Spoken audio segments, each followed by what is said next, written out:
Hello and अस्सलाम वालेकुम to everyone, welcome back dear students. I hope कि आप सब ठीक होंगे। चलिए स्टार्ट करते हैं हम अपना lecture number 4 based on ratio and proportion. Guys, इससे पहले मैंने आपको 3 लेक्चर्स पढ़ाए हैं, उनको आप सीक्वेंस में एक बार देखो, देन उसके बाद ये वाला लेक्चर देखना ताकि आपको क्रिस्टल क्लियर एक एक कॉन्सेप्ट समझ में आ जाए। चलिए स्टार्ट करते हैं। टाइप हमारा 9, टाइप नंबर 9 हम स्टार्ट करते हैं रेशियो एंड प्रपोर्शन का। क्वेश्चन को पढ़ने स्टार्ट करते हैं। कहता है कि A and B have monthly incomes in the ratio 5:6 and monthly expenditures in the ratio 3:4। If they save rupees 1800 and 1600 respectively, find the monthly income of B। Okay, ये हमारे पास कुछ सवाल इस तरीके से कहता है कि ए और बी के मंथली इनकम्स का रेशियो है 5:6। ये हो गया हमारे पास ए और ये हो गया हमारे पास बी। 5:6 की रेशियो में इनकी इनकम का रेशियो है। तो इसको हम 5x मान लेते सपोज, और इसको हम 6x मान लेते, तो कोई फर्क नहीं पड़ना है। राइट, चलिए देन उसके बाद अगर हम इनकी सेविंग्स की बात करेंगे तो वो है 1600, 1800 एंड 1600 रेस्पेक्टिवली। तो हमें पता है ये है हमारे पास इनकम का रेशो। तो इनकम से जब हम सेविंग्स सब्ट्रैक्ट करेंगे, सेविंग्स जब हम सब्ट्रैक्ट करेंगे तो वहां पे हमें क्या मिलता है भाई साहब, मैंने आपको क्या बताया, income minus savings is equal to expenditure, है ना। तो ये वाला कॉन्सेप्ट मैंने बताया ना। या फिर आप इसको और इस तरीके से लिख सकते हो कि expenditure plus savings is equal to total income. ये है concept, this is the concept जो कि मैंने आपको आज तक लगभग 5-6 बार पढ़ाया है। राइट, चलिए तो जैसे हम इनके इनकम 5x एंड 6x से इनके सेविंग्स को घटा देगी, दैट इज 1800 एंड 1600 रुपीज, तो हमें एक्सपेंडिचर के रेशो निकल के आ जाता है वो कुछ इस तरीके से 3:4, 3:4। देन हमें आगे क्या पूछता है, कहता है कि find the monthly income of B. Monthly income हमें बतानी है बी की। तो क्वेश्चन इस तरीके से हमारा यहाँ पे आसान हो चुका है। तो अब हम क्या करेंगे, क्रॉस मल्टीप्लीकेशन x की वैल्यू निकालेंगे, देन 6x में पुट करेंगे क्योंकि b की इनकम 6x है, तो हमारा आंसर निकल के आ जाएगा। चलिए देखो, 4×5 = 20, 3×6 = 18, 20x से 18x गई तो बचा कितना, 2x इज इक्वल टू 4×18 कितना होता है 72, एंड 3×16 होता है 48। ठीक है, यानी कि 7200 माइनस माइनस करेगी 4800, 4800। तो x की वैल्यू आप देखो यहाँ से कितनी निकल के आ जाएगी। देखो 7200 से 4800 सब्ट्रैक्ट करो तो 2400 रहेगा, और 2400 को 2 से डिवाइड करो तो x की वैल्यू 1200 निकल के आ जाएगी। x is equal to 1200। तो बीज इनकम, बीज बीज इनकम कितने हैं हमारे पास, B's income is equal to 6x, therefore 6 × x की वैल्यू कितनी है, 1200 रुपये। तो बी की टोटल इनकम कितनी निकल के आ जाएगी, 7200 रुपीज। राइट, 7200, यानी कि ऑप्शन नंबर 4 था। थोड़ा सा मतलब कैलकुलेटिव मेथड है, but this is one of the most important method, हर किसी क्वेश्चन के लिए एप्लीकेबल रहेगा। मेरी कोशिश ये रहती है कि मैं आपको ऐसे तरीके सिखाऊं जहां से आपको मैक्सिमम क्वेश्चंस अटेम्प्ट हो। राइट, अदरवाइज इसमें ट्रिक भी काम कर सकती है, नो इश्यूज एट ऑल। चलिए ये वाला बनाओ। कहता है the ratio of incomes of 2 persons is 5:3 and that of their expenditures is 9:5। Find the income of each person if they save rupees 1300 and 900 respectively। तो कहता है इनके इनकम्स का रेशियो है 5:3, 5:3, 5:3। तो देखो भाई साहब, ये हो गए इनके इनकम्स का रेशियो। इनकम से जब हम सेविंग्स सब्ट्रैक्ट करेंगे, सेविंग्स कितना है 1300 एंड 900 रेस्पेक्टिवली, 1300 एंड 900 रेस्पेक्टिवली। तो इनके एक्सपेंडिचर का रेशियो बन जाता है 9:5। बस इतना स्टेप आपने करना है और क्वेश्चन को सॉल्व हो गया, क्वेश्चन सॉल्व हो गया। देखो 5×5 = 25, 9×3 = 27। अब बड़ा कौन है, 27, 27 से 25 घटाएगी तो बचेगा 2x इज इक्वल टू। अब देखो 13×5 = 65 एंड 9×9 = 81, है ना। 6500 एंड 8100, तो कितना आ जाएगा, आप बोलोगे सर 1600, इन दोनों का डिफरेंस आ जाएगा। तो x की वैल्यू कितनी आ जाएगी, x की वैल्यू आ जाएगी 800। राइट, तो आप डिटेल्ड में भी कर सकते हो, बस मैं आपको कह रहा हूं कि कैलकुलेशन किस तरीके से फास्ट करनी होती है। ओके, तो अब हमें इनकी इनकम्स बतानी है। एज इनकम, एज इनकम आप मुझे बताइए कितनी होगी एज इनकम। तो आप बोलोगे सर ए की इनकम है 5x, कितनी है 5x, और x की वैल्यू जब आप 800 पुट करोगे सो 5 8 आर 40, और इसकी इनकम हो जाएगी कितनी 4000 रुपये। 4000 रुपये दिख रहा है ना आपको, 5 इंटू 800 गुपन। बीज इनकम, बीज इनकम, बीज इनकम तो कितनी आ जाएगी 3x, तो 3 इंटू 800 कितना होता है ₹2400, ₹2400। तो कौन सा ऑप्शन है, ऑप्शन नंबर फर्स्ट। ओके, कोई दिक्कत? चलिए ये वाला बनाओ। The annual income of A and B are in the ratio 4:3, right? Then, and the ratio of their expenditures is 3:2. If each of them saves itni 600 in the year, the annual income of A is, A की annual income हमने बतानी है। तो क्या करेगी, ये है 4x और ये बचा रहा है कितना 600 रुपये, और इसका रेशो कितना आ जाता है 3:2 में इनका रेशो है, और B कितना बचा रहा है, उसकी इनकम है 3x और वो भी 600 रुपये ही बचा रहा है। तो क्वेश्चन अब आसान हो गया, देखो 4 दूनी 8, 3 3 9, यानी कि x इज इक्वल टू 2 6 12, 3 6 18, 18 से 12 गए तो 600, x is equal to 600, right? X is equal to 600. The annual income of A, so A's income, A's income will be what? 4x, 4x, तो 4x का मतलब 4 into 600 is equal to 4 6 24, यानी कि 2400, and 2400 is the correct answer, option D. I hope कि आप पूरे concept को समझ रहे हो। अब इसी टाइप पे मैं लास्ट क्वेश्चन आपको करा रहा हूँ, चलिए ये वाला बनाओ। The income of A B and C are in the ratio 3:7:4 and their expenses in the ratio 4:3:5 if A saves 300 out of an income of 2400, okay, the saving of B and C are. ये question थोड़ा सा हट के, तो हम हट के ही इसका मेथड करेंगे। देखो भाई साहब, ये हो गई हमारी इनकम और ये हो गई हमारी सेविंग्स, और ये हो गया हमारा एक्सपेंडिचर।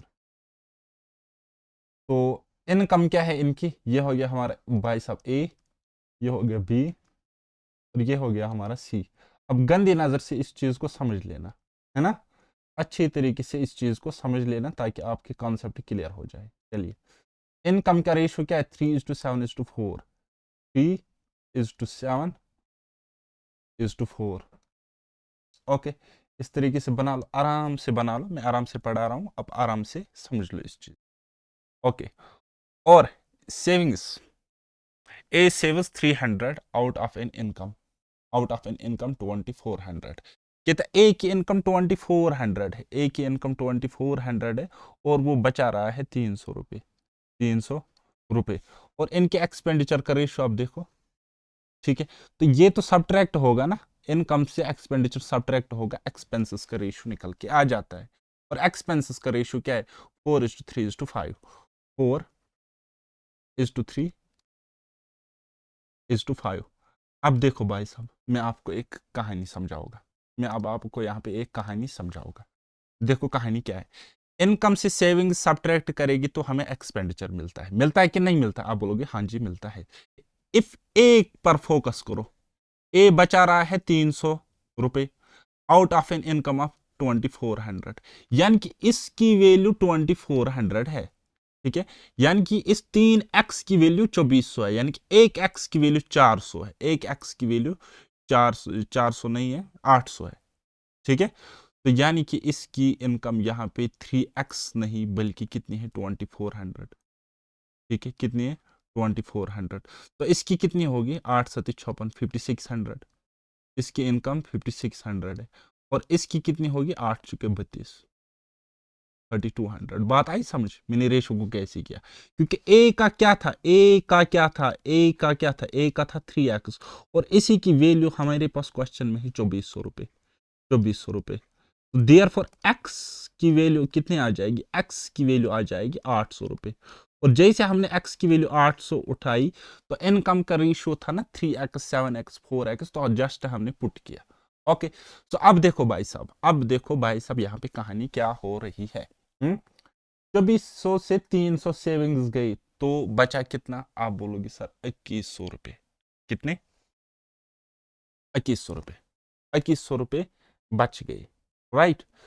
तो 2100 रुपए अगर बच गए यानी कि इसकी वैल्यू कितनी है? 2100। इसकी वैल्यू 2100 है, तो इसकी भी कुछ वैल्यू होगी और इसकी भी कुछ वैल्यू होगी, राइट। तो डेसिमल्स में वैसे इसका आंसर आ जाएगा, तो कोई मसला नहीं है, हम इसको सॉल्व कर लेंगे। एक मिनट में इसको इरेज कर लेता हूं। यहाँ पे हमें क्या पूछ रहा है? The savings of B and C की सेविंग्स हमने बतानी है, निकालनी। ओके, अब देखो, अब देखो भाई साहब, अब देखो भाई साहब, बी का एक्सपेंडिचर कितना है? बी का एक्सपेंडिचर कितना है? तो आप बोलोगे सर अगर 4 की वैल्यू 2100 अगर 4 की वैल्यू है तो हमने 3 की निकालनी है। ठीक है, हमने 3 की निकालनी है, तो बस निकालो। देखो 4 से जाएगा 5 बार और फिर जाएगी 25 बार। ठीक है, तो कितना आ जाएगा? 3 पच्चे 15, एक 3 दूनी 6 तो 1 7 और 3 पच्चे 15, 1575। 1575। अब ये 1575 जब हम इससे सब्ट्रैक्ट करेंगे तो हमें सेविंग्स आएगी कि इनकम से एक्सपेंडिचर सेविंग करें, एक्सपेंडिचर सब्ट्रैक्ट करेंगे तो हमें निकल के आ जाएगी इसकी सेविंग्स। ठीक है, तो कितना सब्ट्रैक्ट करना है? बोलोगे 1575 रुपीज, इतना हमने सब्ट्रैक्ट करना है। तो करो, 10 में से 5 गए तो 5, ओके, और यहां पे 9 में से 7 गई तो 2, राइट। अब देखो 5 में से 5 गया तो 0 और 5 में से 1 गया तो 4। 4025 हमारे पास एक ऑप्शन में दिख रहा है, 4025 यहाँ पे, तो यही इसका करेक्ट आंसर है। तो दूसरा वाला पार्ट आप खुद कर लेना। तो इस तरीके से हमने क्वेश्चन को जल्दी सॉल्व करना होता है एग्जाम में। बात आई समझ? कॉन्सेप्ट क्या है? कॉन्सेप्ट क्या है? थोड़ा सा कैलकुलेटिव क्वेश्चन है, मेंस लेवल का क्वेश्चन है। कॉन्सेप्ट है भाई साहब, income minus expenditure is equal to savings. Income minus expenditure is equal to savings, ये है भाई साहब concept. This is the golden concept. Okay, चलिए अब हम नेक्स्ट टाइप पे जाते हैं। टाइप नंबर 10th, कॉइन्स पर बेस्ड आपको बहुत सारे क्वेश्चंस एग्जाम में देखने को मिलेंगे। तो इसी तरीके से ये कुछ क्वेश्चंस हैं जो कि मैंने लिए हैं, आपके एग्जाम के परस्पेक्टिव से इंपॉर्टेंट हो जाते हैं। चलिए क्वेश्चन नंबर 1 हम समझने की कोशिश करेंगे और फिर मैं आपको आराम से बड़ी सुकून के साथ इसका कॉन्सेप्ट भी समझा दूंगा। चलिए, कहता rupees 180 contained in a box consists of 1 rupee, 50 पैसे एंड 25 पैसे coins in the ratio 2:3:5, 2:3:4. What is the number of 50 पैसे coins? नंबर ऑफ 50 पैसे coins आपको बताने हैं। ओके, अगर हम रुपीज की बात करेंगे, तो वो कितना है? रुपीज है टोटल 180 और इसमें 1 रुपये 1 रुपये यानी कि 100 पैसे की कॉइन्स है, और फिर है 50 पैसे कॉइन्स और फिर है 25 पैसे कॉइन्स। 25 पी लिखो या इस तरीके से कॉइन लिखो, 25 पैसे कॉइन्स। और इनका रेशियो क्या है हमारे पास? 2:3:4। क्या है? 2:3:4। 2:3:4 यह है हमारे पास भाई साहब इनका रेशियो। क्या है? इनका रेशियो कुछ कुछ इस तरीके से है, राइट। तो इनको भी अगर हम रुपीज में देखेंगे, तो यह है 1 रुपया। ठीक है, यह है 1 रुपया, तो यह है 0.75 रुपीज और यह है 2 रुपया। ठीक है, इनसे हम इसको डिवाइड करेंगे और इससे मल्टीप्लाई करेंगे तो वैसे भी हमारा आंसर निकल के आ जाएगा। और दूसरा तरीका है टोटल कॉइन्स से हम इसको डिवाइड करेंगे तो उससे भी हमारा आंसर निकल के आ जाएगा, राइट। तो चलिए अब हम क्या करेंगे, इनको रुपीज में ही कन्वर्ट करेंगे। तो देखो कितने रुपीज बनते हैं। ये हो गए 2 रुपये और ये हो गया 1.5 रुपया और ये हो गया 1 रुपया। तो टोटल कितने हो गए ये रुपीज? आप बोलोगे सर 4.25x, इतने रुपीज, इतने रुपीज हो गए। तो देयरफॉर हम कुछ इस तरीके से आप लिख सकते हैं कि 50 पैसे कॉइन्स, 50 पैसे कॉइन्स इज इक्वल टू, वो कितने हो जाएंगे, इस 180 यानी कि टोटल जो है उसको हम डिवाइड करेंगे इससे, 4.25 से डिवाइड करेंगे। 4.25 नहीं है, सॉरी 4.5 है, 4.50 है यहाँ पे, 4.50। और हम मल्टीप्लाई करेंगे, हमें किसकी वैल्यू निकालनी, इस थ्री, थ्री की वैल्यू। क्यों, यही तो 98 है, यही तो 50 पैसे कॉइन्स है, तो 3 यूनिट्स की वैल्यू हमने निकालनी है। तो वो कितना निकल के आ जाएगा, अब देखो 4.5 से ये जाएगा 4 टाइम्स एंड 3 चुके 12 यानी कि 120 कॉइन्स। ये कितनी मिलेगी, 120 कॉइन्स मिल जाएंगे। अब बोलोगे सर कैलकुलेशन आप क्यों इस तरीके से फास्ट कर रहे हो, हमारे सर के ऊपर से ये बाउंसर जाता है। देखो भाई साहब क्या होता है, इसमें आपको रखनी पड़ती है गंदी नजर, ठीक, इसमें आपको,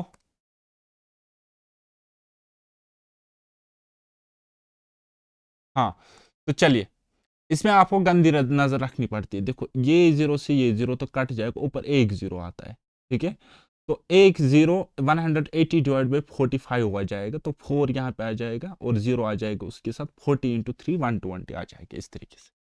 या इस तरीके से देख लो, ये पॉइंट हट गया और 2 जीरो यहाँ पे चिपका लो इन 2 जीरो के बदले, अब ये एक जीरो ये एक जीरो खत्म, ठीक है। और 45 से ये जाएगा कितने, 4 टाइम्स, और 4 इंटू 30 कितना होता है, 120। बात आई समझ क्या करना होता है? इतना नहीं सोचना होता है, गंदी नजर रखनी पड़ती है और क्वेश्चन को जल्दी सॉल्व करना होता है। बात आई समझ, आप लोग सर हाँ जी समझ में आ रहा है, हो गया एक तरीका। दूसरा तरीका, आपको 50 पैसे के टर्म्स में पूछ रहा है ना क्वेश्चन, आपको किस टर्म्स में पूछ रहा है, 50 पैसे के कॉइन्स के टर्म्स में आपको क्वेश्चन आंसर निकालने को बोल रहा है, तो आप इसको भी कन्वर्ट करो 50 कॉइन्स में, ठीक है, 50 पैसे कॉइन्स में। तो वो अगर 180 रुपए है, तो अगर हम आधी आधी रुपए में इसको देखेंगे तो वो कितना हो जाएगा, आप बोलोगे सर 360 हो जाएगा, ठीक है। और इस पूरे को कन्वर्ट करो आधे आधे रुपए में यानी कि 50 पैसे में, तो ये हो गए कितने, 200 पैसे, ये हो गए 150 पैसे, तो कितने हो गए, 350 पैसे, और ये हो गया 1 रुपया, हो गया 450 पैसा, हर 450 पैसा। 450 पैसे का मतलब अगर हम 50 पैसे में डिवाइड करेंगे तो वो 9 कॉइन्स आ जाएगी, है ना। क्यों, देखो 50 पैसे इंटू 9 कॉइन्स, अगर 50 पैसे के 9 कॉइन्स है तो वही तो 4.5 रुपीज हो जाता है ना, वही तो 4.5 रुपीज, रुपीज को अठानी में कन्वर्ट करोगे तो इससे। और आपने निकालना क्या है, आपको निकालने हैं अठानी 3 यूनिट्स की वैल्यू, ठीक है, 50 पैसे की। तो देखो ऐसे भी अब आपको 9 से जाएगा 40 टाइम्स, और 40 इंटू 3 120, ठीक। अब देखो शॉर्टकट में आपको बताओगे, जिस चीज में आपको निकालना होता है ना, तो इस पूरे रुपीज को उसी में कन्वर्ट किया करो, उसी में कन्वर्ट किया करो, देन उसके बाद इस टोटल को भी उसी में कन्वर्ट किया करो और मल्टीप्लाई करो वही चीज से जो आपको निकालनी है। चलिए एक और क्वेश्चन बताता हूं फिर समझ में आ जाएगा। चलिए ये वाला, there are 225 consisting of 1 rupee 50 paise and 25 paise coins. The ratio of their numbers in that order is 8 is to 5 is to 3. The number of coins, the number of 1 rupee coins is 1 rupee coins का आपने पता लगाना है। चलिए total अगर हम देखेंगे, total rupees अगर हम देखेंगे 225 है, कितनी है 225 है, तो ये हमारे पास टोटल है। और कॉइन इसका रेशियो देखो ना क्या है, 1 रुपए है, 1 रुपए है, और उसके बाद 50 पैसे है कॉइन्स, और उसके बाद 25 पैसे कॉइन्स है, कुछ इस तरीके से, ओके। और इनका रेशियो क्या है, 8 8 is to 5 is to 3, 8 is to 5 is to 3। तो इसका अब आप टोटल करो, इसका अब आप टोटल करो जरा, इसका अब आप टोटल करो, ये कितने रुपए हो गए 8 रुपए, 8 तो 2 हो गए 10 यानी कि 10.5 रुपए, और ये हो गए 75 पैसे, ये हो गए 75 पैसे। देखो ना इस तरीके से देखो ना गधो, ये हो गए 8 रुपए, ये कितने हो गए 5 अठानी 50, ये हो गए टोटल कितने पैसे, 250 पैसे हो गए ना, ये हो गए 2.5 रुपीज, 2.5 रुपीज कुछ इस तरीके से। और ये कितना हो गया, ये हो गए 0.75 रुपीज, 0.75 रुपीज इस तरीके से। तो टोटल रुपीज कितना आ गया, वही तो आपने लिखना है यहाँ पे, वही तो आपने लिखना है। तो टोटल कितना है, 8 तो 10 हो गए 10.5, और हो गए 11, 11.25 रुपीज। 11.25 रुपीज़। तो इस तरीके से अब आपको क्या निकालना है, 1 रुपी कॉइन्स, 1 रुपी कॉइन्स निकालना है। बस इससे इसको डिवाइड करना है और 8 से मल्टीप्लाई करना, ठीक है, 8 से आपको मल्टीप्लाई करना है। Therefore 1 rupee coins is equal to कितना है, कितना है बोलो ज़रा, 225। 225 को आप डिवाइड करोगे 1125 से, 11.25 से डिवाइड करोगे और मल्टीप्लाई करोगे 8 से, 8 से, ठीक है। अब देखो थोड़ा सा ऑब्जर्वेशन का कमाल, देखो क्या करना होता है, ये डेसिमल से यहाँ पे 2 जीरो चिपका दो, है ना। मतलब मैंने ऊपर नीचे 100 से मल्टीप्लाई किया, जब मैंने नीचे से 100 से मल्टीप्लाई किया तो ये डेसिमल खत्म हुआ यहाँ पे। बात आई समझ, आप लोग सर हाँ जी समझ में आ गई। अब इसको और इसको काटो और इसके साथ मल्टीप्लाई करो, बात खत्म, बात खत्म हो जाएगी।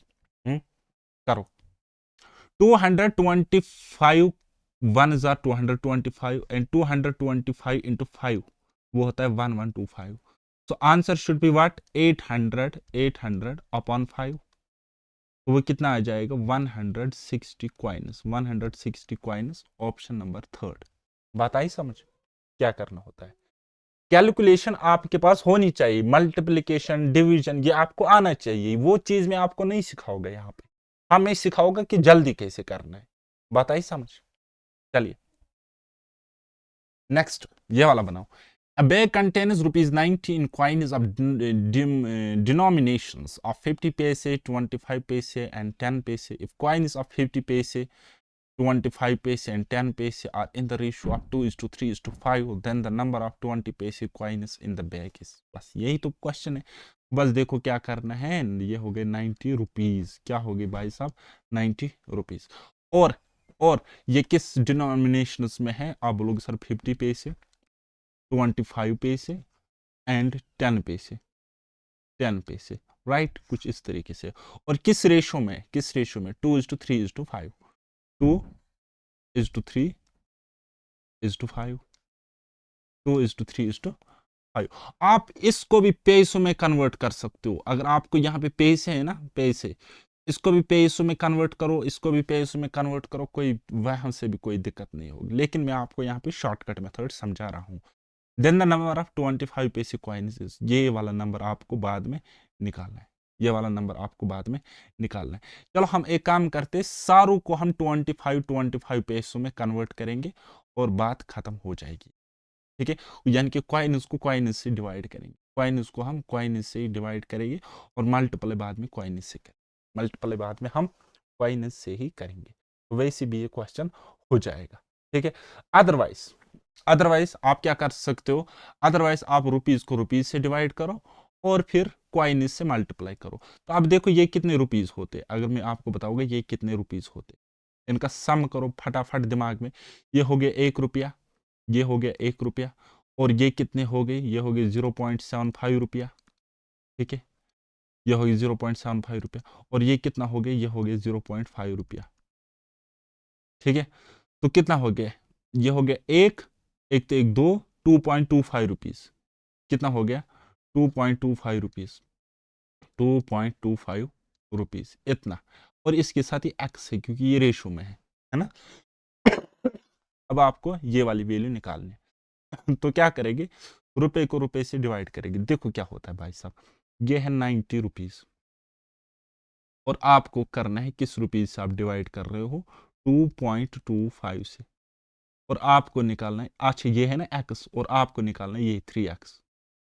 देखो मैं आपको डिटेल में बताऊंगा, ये है क्या 25 पैसे कॉइन्स आपको निकालने, ठीक है ना। तो अब देखो, देखो क्या होता है बेसिकली, समझने की कोशिश करो, बाकी साल मसला है।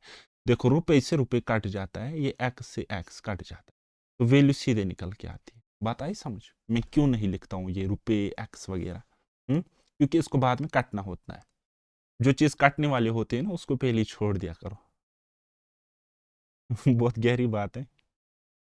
तो चलिए इसको अब आप सॉल्व करो, यहाँ पे 2 जीरो चिपका दो इसके साथ, इसके साथ अब आप 2 जीरो यहाँ पे चिपका दो और ये डेसिमल यहाँ से खत्म हो जाएगा, डेसिमल यहाँ से खत्म हो जाएगा। फिर पहले 25 से काट लो, अब देखो 25 का 25 है ना, 5 25 दूनी 50, और यहाँ से ये कितने टाइम्स कट जाएगा, आप बोलोगे सर 9 टाइम्स कट, 25 से 9 टाइम्स कट जाएगा। अब देखो 9 से ये कट जाएगा 10 टाइम्स, 10 इंटू 12 कितना होता है 120, 120 coins, 120 coins is the correct answer. कौन सा ऑप्शन, सेकंड। देखा कितनी मिनिमम कैलकुलेशन में मैं आपको इतने कैलकुलेटिव क्वेश्चंस यहाँ पे करवा रहा हूँ। सेटल आप कहते हो सर समझ नहीं आ रहा है, मगज में नहीं आ रहा है। चलिए ये वाला बनाओ। In a bag, there are 3 types of coins: 1 rupee, 50 paise, and 25 paise in the ratio of this 3:8:20. Their total value is इतना, the total number of coins is, total number of coins हमने बतानी है ना, total number of coins हमने बतानी है। इनके coins को हम कॉइन्स से ही डिवाइड करेंगे तो बात खत्म हो जाएगी, है ना। चलिए या रुपीज को रुपीज से डिवाइड करेगी तो कॉइन्स निकल के आ जाएगी टोटल। ओके तो चलिए जी देखो, 1 रुपये 50 पैसे और 25 पैसे, ये हो गया 1 रुपया, ये हो गया 50 पैसा और 50 पैसा, और ये हो गया 25 पैसा, 25 पैसा, है ना। तो किस रेशियो में, 3:8:20, 3:8:20। अब देखो इनको रुपीज में कन्वर्ट करो, इनको रुपीज में कन्वर्ट करो, ये हो गए 3 रुपये और ये हो गए 4 रुपये और ये कितने हो गए, ये कितने हो गए 5 रुपये। तो 3 4 हो गए 7, 7 तो 5 हो गए, टोटल 12 रुपये, 12x, है ना। अब हमने कॉइन्स देखनी है, तो टोटल वैल्यू कितना था 372, therefore coins is equal to कितना है 372, 372 डिवाइडेड बाय, किससे डिवाइड करोगे 12x से, 12x से, और मल्टीप्लाई किससे करोगे, मल्टीप्लाई किससे करोगे, टोटल कॉइन्स आपने निकालनी है ना, 3 + 8 और +20, या फिर अलग अलग से निकालो फिर उनको ऐड करो, ठीक है ना, फिर उनको ऐड करो। तो हम क्या कर रहे हैं, मैं क्या कर रहा हूँ, 3 तो 8 हो गए 11, 11 तो 20 हो गई 31, 31, है ना x। अब x से x काटना है तो लिखने की जरूरत नहीं है। अब देखो जरा सॉल्व करो, 12 तिया हो गए 36, 12 तिया कितना हो गया 36, 1 तो 12 का 12, 31 इंटू 31 कितना होता है 961 होता है, ठीक है। तो कितना आ जाएगा 31 into 31 is equal to 961। Okay so ये इसका करेक्ट आंसर है। अब मैं आपको यहाँ पे एक लॉजिक बता रहा हूँ।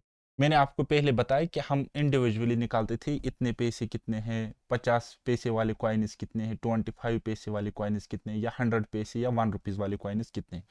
तो हम उसी नंबर से मल्टीप्लाई करते थे ना यहाँ पे, यहाँ पे।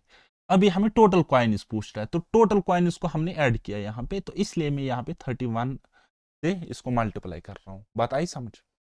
अब आप क्या, अगर लंबा मेथड आपको करना होता तो आप इस चीज को अगर मैं x मान लेता हूँ, x मान लेता हूँ या x डिवाइड बाई वाई मान लेता हूँ, तो इसको आप पहले 3 से मल्टीप्लाई करते, ठीक है, फिर आप इसी x divide by y fraction को इस 8 से मल्टीप्लाई करते, और फिर आप इसी फ्रैक्शन को x डिवाइड बाई वाई को आप इस 20 से मल्टीप्लाई करते, ठीक। तो यहाँ पे अब आपको क्या मिलते, 1 रुपी कॉइन मिलते हैं, ठीक है, प्लस करते यहाँ पे आपको मिलते थे 50 पैसे कॉइन्स मिलते थे, और उसके बाद प्लस करते आप यहाँ पे आपको 20 पैसे कॉइन्स मिल जाते, ठीक है। तो इनको प्लस करते फिर आपको यही वापस मिलना था। तो this is the shortcut, this is the main concept जो आपने समझना है।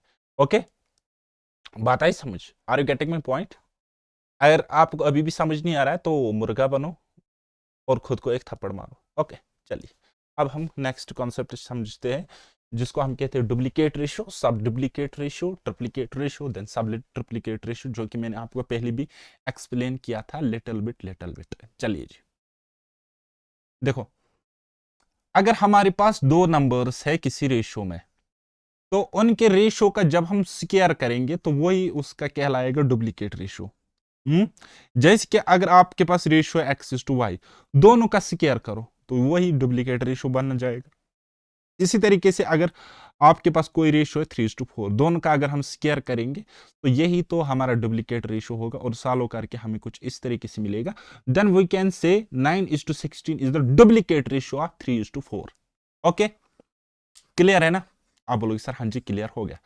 देन इसके बाद हमारा एक और आता है सब duplicate ratio, sub duplicate ratio. तो अगर आपके पास 2 नंबर्स है वो रेशियो में है, अगर हम उनका स्क्वायर रूट करेंगे, अगर हम उन दो रेशो का स्क्वायर रूट करेंगे, तो जो हम ये स्क्वायर रूट करके जो हमें मिलता है ना, तो उसी को हम कहते हैं सब डुप्लीकेट रेशियो।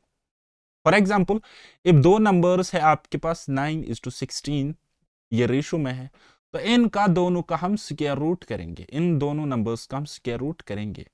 ठीक है, सो क्या बन जाएगा, √9 एंड √16 सॉल्व करेंगे 3:4 मिल जाएगा। तो देयरफॉर हम कह सकते हैं 3:4 is the sub duplicate ratio of 9:16। Okay, चलिए कुछ क्वेश्चंस देखते हैं हम इसी चीज पे। इसी तरीके से ट्रिप्लिकेट रेशो, पहले आप समझो ट्रिप्लिकेट रेशो क्या होता है। जैसे आपके पास कोई दो रेशो होंगे तो उनका क्यूब करेंगे तो ट्रिप्लिकेट रेशो बन जाएगा। इसी तरीके से 8:27 है, तो इसका ट्रिप्लिकेट रेशो निकालने के लिए हमें 8 क्यूब एंड 27 क्यूब लिखना पड़ेगा रेशो में, तो वही इसका ट्रिप्लिकेट रेशो हो जाएगा। सिमिलरली अगर आपके पास रेशियो है 2:3, तो इनका भी हम इंडिविजुअली क्यूब करेंगे, तो जो वहां पे नंबर मिलेगा वही हम उसी को हम कहेंगे this is the triplicate ratio of 2:3। Right, getting my point. चलिए एक और कॉन्सेप्ट है सब triplicate ratio, this is just reverse of triplicate ratio. तो क्या करना पड़ता है, यहाँ पे आप क्यूब करते थे ना, अब इसका क्यूब रूट करना है। तो अगर आपके पास दो नंबर्स है x एंड y, इसका क्यूब रूट करेंगे, उनको रेशियो में लिखेंगे, वही इन दो रेशियोज का सब ट्रिप्लिकेट रेशियो बन जाएगा। For example, if you have two numbers in given ratio that is 8:27, तो अगर हम इसका ट्रिप्लिकेट रेशियो करेंगे, सो हम लिख सकते हैं cube root of 8 is to ratio cube root of 27। Okay, and when we will solve that fraction, we will get another ratio, and that ratio will become the subtriplicate of this given ratio. Okay, चलिए मिसाल, अब हमारे पास होता है एक और concept जिसको हम कहते हैं इनवर्स रेशियो। क्या कहते हैं, इनवर्स रेशियो कहते हैं। इनवर्स रेशियो का मतलब क्या होता है, अगर आपके पास कोई नंबर है a is to b, तो क्या हम इस चीज को गंदी नजर से नहीं देख सकते और लिख सकते a/b। ठीक है, तो इसी फ्रैक्शन को अगर हम लिखेंगे उल्टा करके, इनवर्स करके, तो हम b/a लिख सकते हैं, और ये b/a का मतलब हम इस तरीके से लिखते हैं b/a। ठीक है, तो हम कह सकते हैं डायरेक्ट, अब रिजल्ट देखो, a/b का क्या रिवर्स रेशियो, इनवर्स रेशियो बन जाता है b/a। बात आई समझ? कहानी आपको क्लियर हो रही है ना? तो न्यूमरेटर एंड डिनोमिनेटर को हम क्या करते हैं, इंटरचेंज करते हैं, तो जो हमें वहां पे रेशियो मिलता है उसी को हम क्या कहते हैं, इनवर्स रेशियो कहते हैं। राइट, अच्छा, मैं आपको यहाँ पे कुछ कहना चाहता हूं। यहाँ पे जो हमारा न्यूमरेटर होता है उसको हम कहते हैं एंटीसीडेंट। क्या कहते हैं, एंटीसीडेंट कहते हैं। और जो आपका डिनोमिनेटर में वैल्यू होता है उसको हम कहते हैं कॉन्जिक्वेंट, कॉन्जिक्वेंट। ओके, तो जैसे जब हम आगे किसी रूट वाले फंक्शन में फंस जाते तो हम वहां पे साइन चेंज करके कॉन्जिक्वेंट से मल्टीप्लाई करते हैं, यूजुअली ऊपर नीचे। तो अब आप थोड़ा सा याद रखना, डिनोमिनेटर, किसी फ्रैक्शन में जो डिनोमिनेटर होता है उसको कॉन्जिक्वेंट कहते हैं, और किसी फ्रैक्शन में जो न्यूमरेटर होता है उसको एंटीसीडेंट कहते हैं।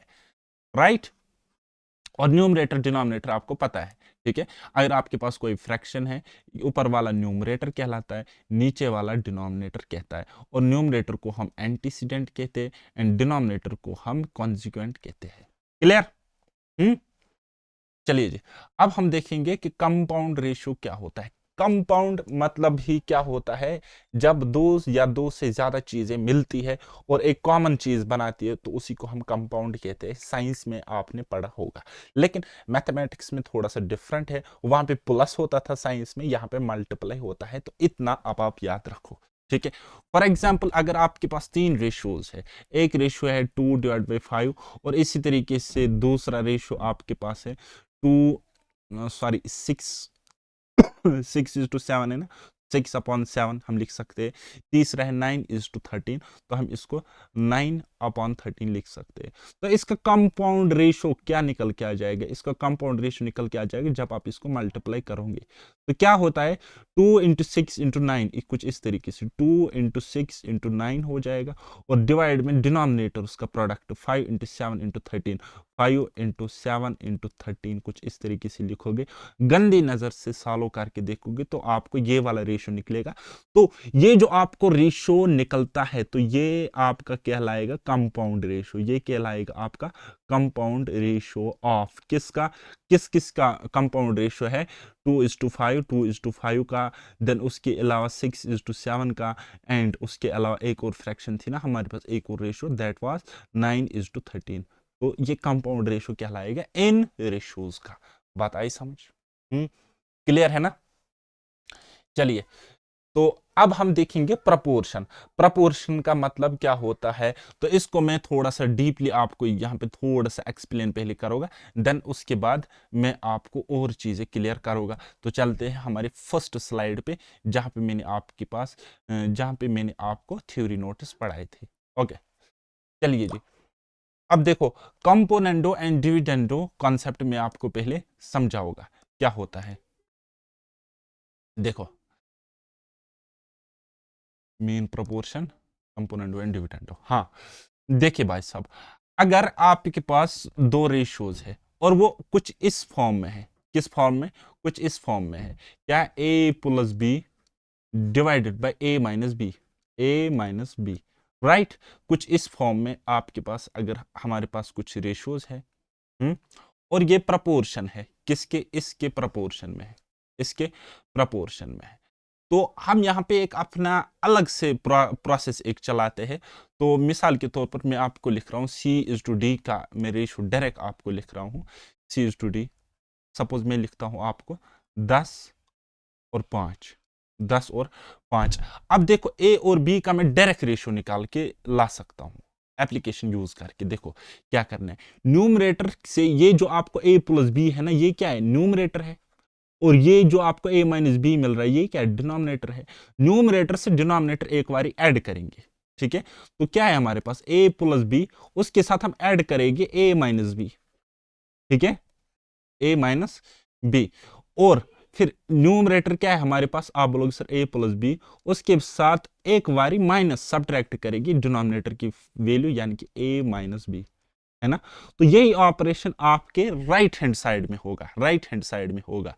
तो क्या है, ये सपोज आपके पास सी है, सी था यानी कि न्यूमरेटर, और ये आपके पास सपोज डी था यानी कि डिनोमिनेटर, राइट। तो इस तरीके से इस चीज को मैंने अब इस तरीके से लिख सकता हूं, देखो कैसे, n-d यानी कि n+d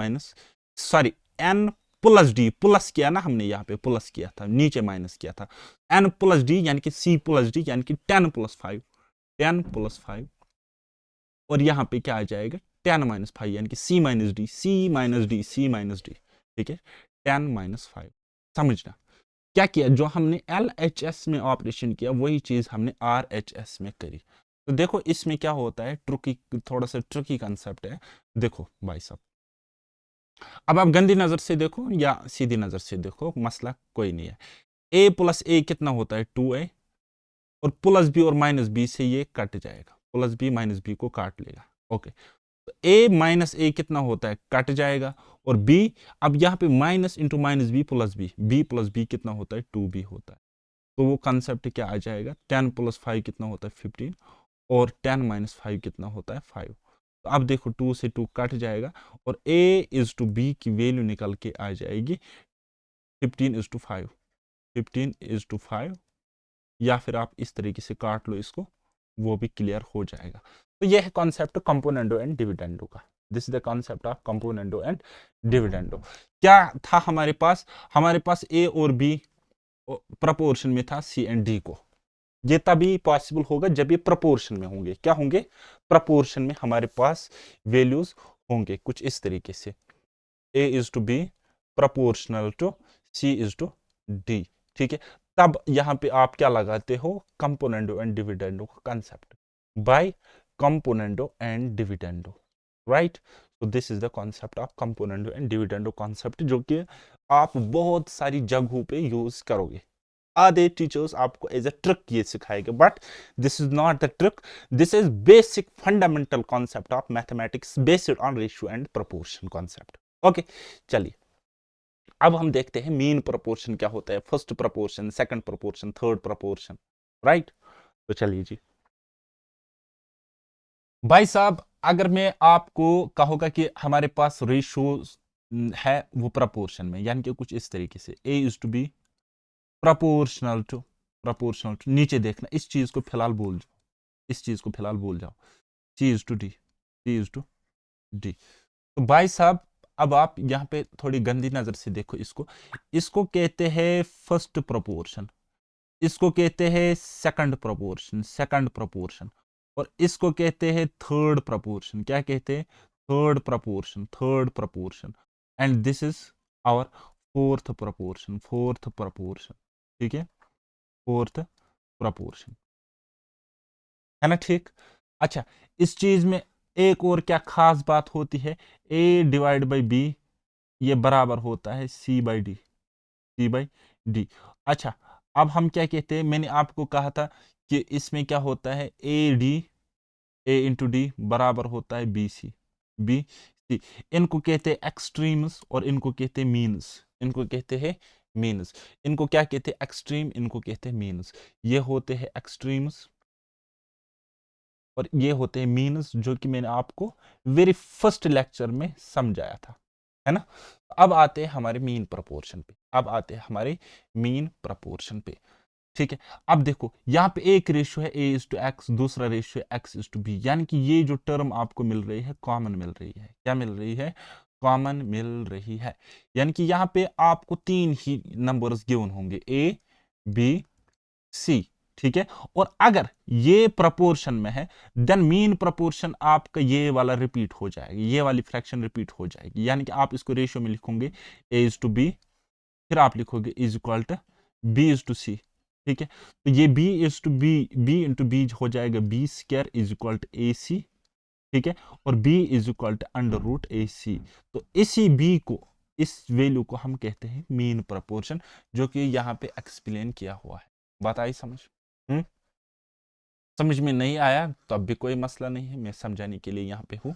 लेकिन सिंपल सा आप याद रखोगे, अगर आपके पास a/x is equal to x/b है, then by cross multiplication we will get x² is equal to a/b, and x की वैल्यू निकल जाएगी √ab, यानी कि हमने क्या किया, स्क्वायरिंग ऑन रूट हमने दोनों साइडों से लिया। अब देखो इससे तो ये कट जाए, लेकिन इसके ऊपर ये रूट रह गया, है ना। चलिए थर्ड प्रपोर्शन क्या होता है, यहाँ पे एक एग्जाम्पल के थ्रू मैं आपको समझाने की कोशिश कर रहा हूं कि let x be the third proportion of a and b, then, ठीक है। अगर x थर्ड प्रपोर्शन है a और b का, यानी कि एक रेशियो इस तरीके से, दूसरा रेशियो क्या होगा, b/x हो जाएगा। तो अब आप देखो यहाँ पे क्या रेशियो को हम इस तरीके से लिख सकते हैं, है ना। तो b² is equal to ax आ जाएगा, एंड x आपको ये निकालना है ना थर्ड प्रोपोर्शन, क्योंकि b तो यहाँ पे सेम है, मीन प्रोपोर्शन है, a b and x will be third proportion. तो यहाँ पे आपको x की वैल्यू निकालनी है, ना कि b की, b तो यहाँ पे मीन प्रोपोर्शन हो जाएगा। फिर बात आई समझ? तो x की वैल्यू क्या आ जाएगी, b² डिवाइड बाई a, ये x की वैल्यू आ जाएगी, and that will be the third proportion. Okay,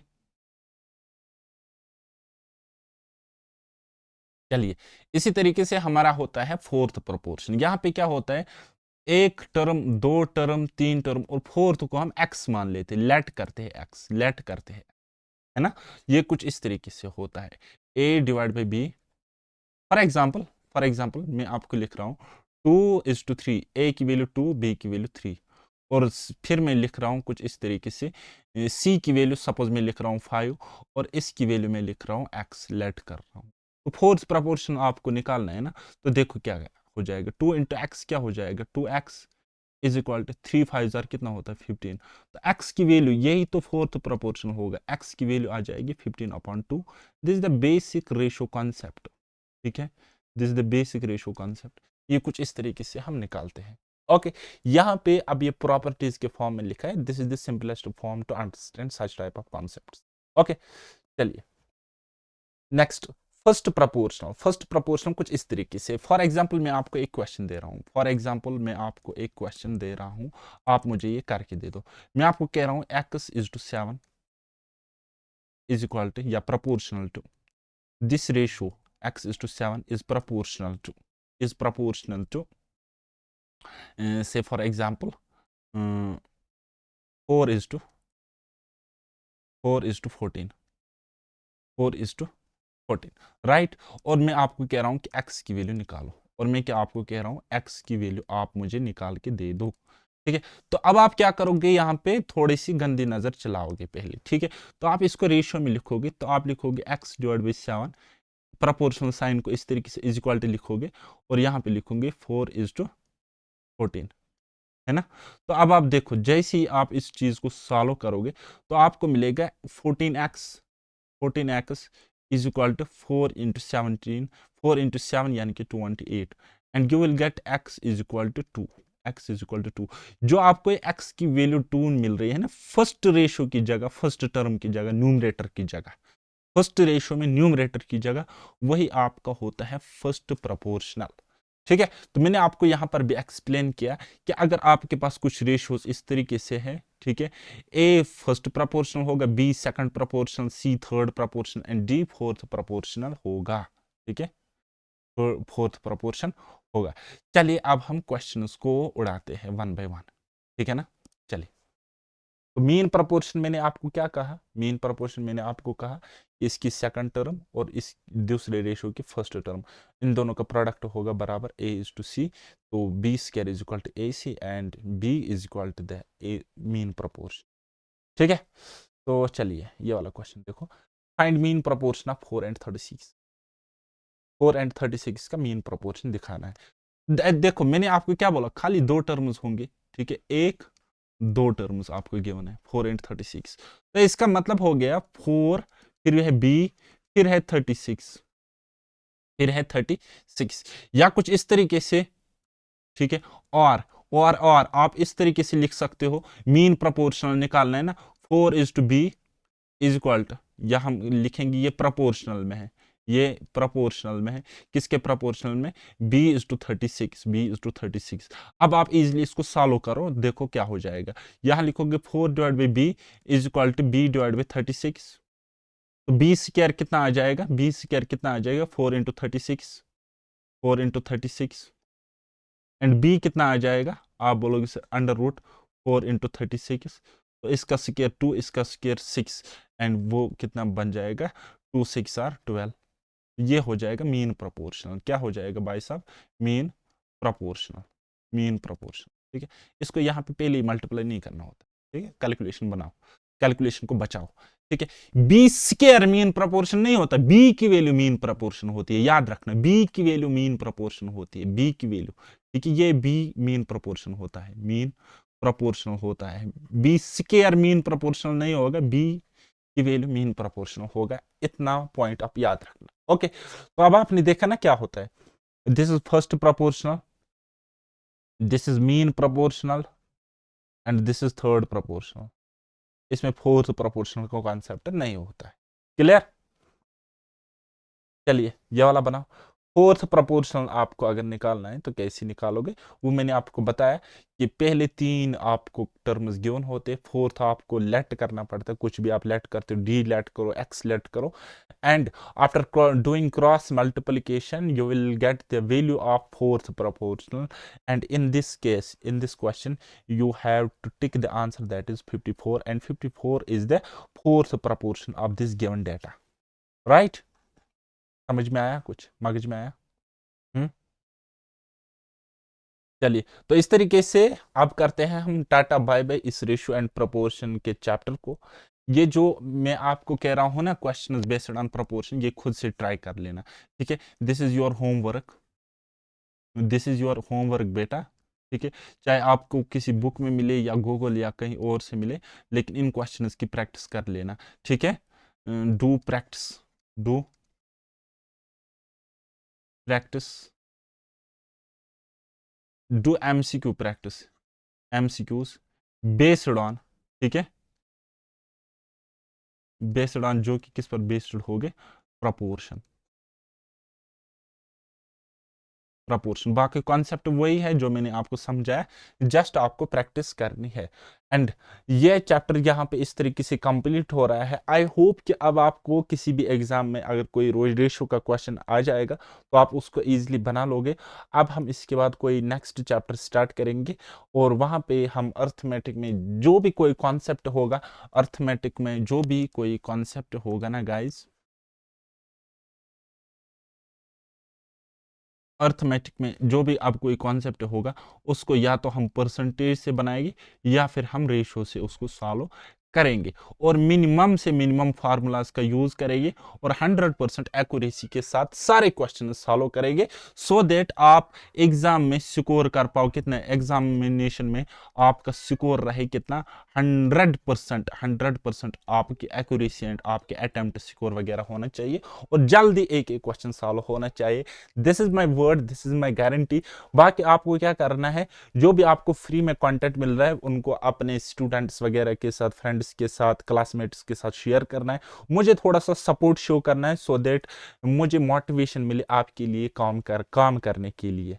okay, सो बाकी अब आपको पता है कि मेरा अपना एक यूट्यूब चैनल है पैराडाइज एकेडमी, उसके अलावा टेलीग्राम चैनल भी है मेरा, तो वहाँ पे मैं फ्री ऑफ कॉस्ट बाकी सब्जेक्ट्स के मटेरियल भी आपको देता रहता हूँ, तो आप वहाँ पे मुझे मेरे साथ ज्वाइन हो जाना। ओके, सो मिलते हैं अब हम नेक्स्ट किसी लेक्चर में, तब तक के लिए बाय बाय, टेक केयर, अल्लाह हाफिज और मेहनत करते रहिए।